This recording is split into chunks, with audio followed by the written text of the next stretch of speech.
Tara sa kantin, nagugutom ako. Abusig pa ako, kayo na lang. Kadiri. Excuse me, you must be Burloloy, right? Kuya, wala po akong barya. Lumayas ka po sa harap ko. Doon ka po sa Plaza Mang Limos. Tong mukhang pulubi. Pakipot pa to, crush mo daw ako eh. Baho ng hininga.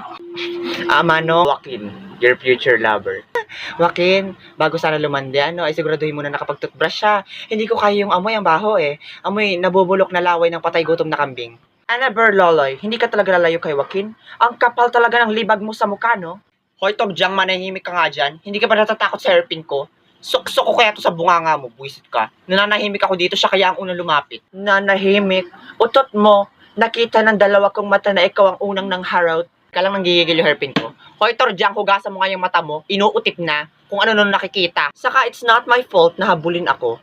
Ang cute ko, no? Oo nga, napansin ko. Ang cute mo nga. Mukha kang babying gorilla. Nahiya naman ako sa mukha mong bulwaka. Mukha kang ng chimpanzee. Wakin dun ka nga. Sa'yo na yung wakin mo, isaksak mo sa baga mo. Bagay na bagay kayo, pareho kayo na paglibasan ng pagsisipilyo. Ano, hindi uso sa inyo ang toothbrush? Wakin, ipagtanggol mo ko. She's fighting me na. Yak, sarap hambalusin ng pala, kadiri. Bagay na bagay kayo, Torjang at Wakin. Torjak, kaalis na nga. Hindi naman kasi ako na-inform na lungga pala ito ng mga hindi marunong magsipilyo. Tawan mo nga ako, Torjang. Burloloy, wait.